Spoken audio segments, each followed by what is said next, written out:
Welcome to week 13, Explore the Bible. We're in the last week here, the last part of Acts. We're going to be in Acts chapter 27 today. Hope you've enjoyed the 2 quarters. We've had 6 months in the book of Acts, and I think it's been great. Love the book, love all the great stories here, and just seeing how God works. Before we look at the passage, be sure if you haven't already, hit the subscribe button. Just touch the subscribe button, then hit the like button. That's thumbs up. Be sure and share the video with somebody. And if you've got a comment or a question, put that in there. Tell us where you're watching from. Appreciate it if you'll do that. And then if you want to give to our ministry, go to give.exposedtochrist.com and you can help support the ministry we've got in teaching as well as in mission work. Okay, we're going to look at Acts chapter 27. Paul is on a ship with Luke headed to Rome. Okay, and the ship is in trouble. They're in a storm. And things are looking bad. And I mean, the ship is about to fail and people are ready to just be done with it, right?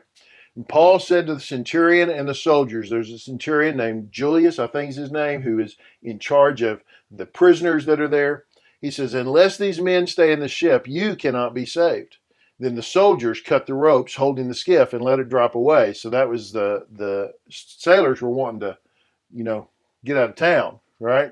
And so he said, we're in trouble and y'all need to do something about this, right? Or you're going to die too. It says, then the soldiers cut the ropes holding the skiff and let it drop away. That is so the ability to get off for the sailors ended. And when it was about daylight, so it's been a long night. Can you imagine a night at sea in a storm with no lights, how hard that's got to be? Paul urged them all to take food, saying, today is the 14th day.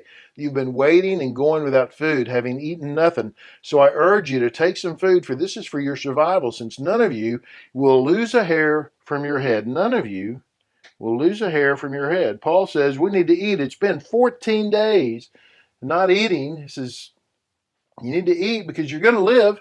You're going to survive this, okay? It's Paul's assurance to them, you're going to survive. Now, here's the thing to think about. Paul is just a prisoner. He's a prisoner on the ship, but it appears that Paul is the one who's taking leadership. It appears that Paul is the one who's giving comfort, who's giving assurance to others.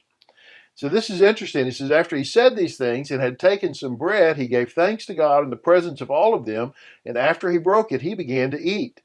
And they all were encouraged and took food themselves. In all, there were 276 of us on the ship. And when they had eaten enough, they began to lighten the ship by throwing the grain overboard into the sea. You see this? He took some bread. He gave thanks to God. And he broke it and he ate it. It sounds some words like the Lord's Supper. I don't think that's what's going on at all. He's having a meal. But he prays over it in front of everybody. And Luke makes note of this. In front of everybody, he prayed. You imagine what Paul's prayer was over that bread, right? As everybody's watching him. And then he eats the bread and says they were all encouraged. And so they took food themselves. There were 276 of us, Luke says, 276 of us on this ship, right? So Paul is the guy, the prisoner, is the guy encouraging everybody else. You've got soldiers and you've got sailors, all who have a higher standing in the ship than Paul does.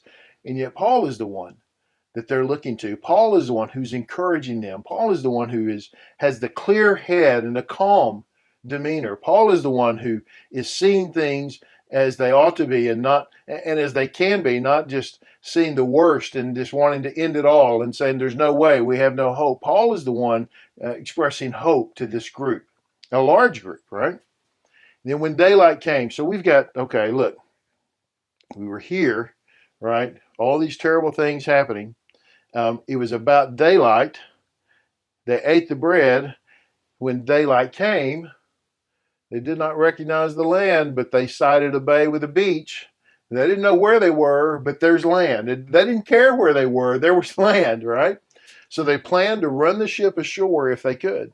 And after cutting loose the anchors, they left them in the sea. So you see, they have thrown anchors down to try to hold their place, and then the sun comes up and there's land.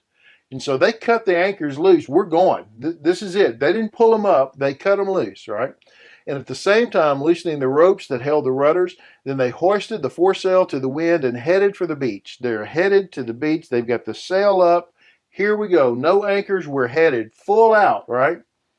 but they struck a sandbar and ran the ship aground. And the bow jammed fast and remained immovable while the stern began to break up. You see, the stern began to break up by the pounding of the waves. And so, okay, they wake up and they see land. There's hope. Let's go. They cut loose. We're headed. And then they start to get close. And then, man, they run into a sandbar and they're stuck. And now the back end, the stern, that's the back end of the ship, starts to break up. The waves are pounding against it. The storm is still going, and the waves are still coming hard. And we thought we had hope, and now what do we do? Think of this. The soldiers' plan was to kill the prisoners so that no one could swim away and escape. That was the soldiers' plan. Let's just kill these guys because we don't want to be held responsible for their escape. So we'll just kill them all, right? But the centurion, this guy Julius, kept them from carrying out their plan because he wanted to save Paul. And so he ordered those who could swim to jump overboard first and get to land. And the rest were to follow, some on planks and some on debris from the ship. And this way, everyone safely reached the shore. Okay, you notice this. Some are going on planks and some on debris from the ship, which tells you the ship is coming to pieces. And so they wanted to kill everybody, but this guy says no. This centurion says no because he wanted to save Paul, right? He wanted to save Paul. So he says, y'all just jump over, get to shore. Soldiers, y'all, we'll round them up when we get there. We don't even know how big we are. How big is this island, this land that we're on, right? And so we're going for it. And so they do. And everyone safely reached the shore, which is what Paul told them, right? Says, no one will lose a hair from your head. How did the Lord told him we're going to get there. He knew that the Lord was sending him to Rome. He knew that was God's call on his life, so he knew that's where he was going to end up. Okay. Why the lesson? Right? What's the point of the lesson other than this kind of dramatic, very dramatic event? And there's other stuff that happens as Paul's on the island, right? But what's the point of this? And I'll just tell you how I read this, what I get out of this, that to me was impactful. In the midst of chaos, right? In the midst of a situation where Paul was lowest on the totem pole, where Paul had no authority, had no leadership appointment, right? He had no position. He was at the bottom. He's a prisoner in chains.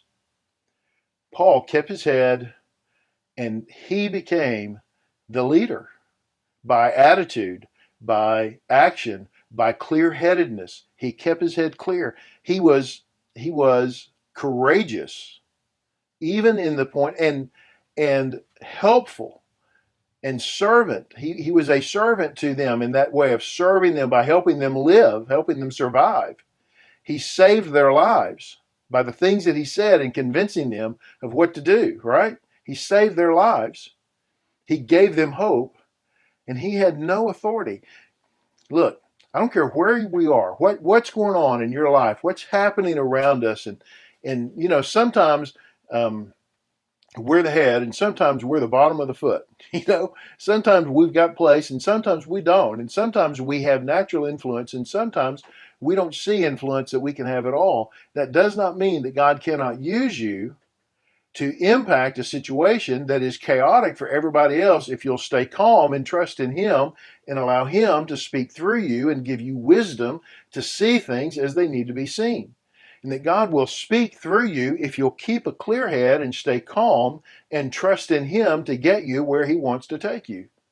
And not just lose your head like everybody else and act out of emotion or act out of, well, this is just the best thing I think I can do. But if you'll stay calm, trust in the Lord, and let the Lord speak through you and use you in your words and your actions to show others that there is a different way to go about this. There is hope for them. The Lord will deliver them. It's powerful to me that in the middle of this, Paul becomes the one with the greatest influence over this group. There's almost 300 people, and the guy in chains is the one giving the leadership. I think that's awesome, right? So maybe that's a lesson for us to think about in the world that we live in, the situations that we're in day to day, week to week.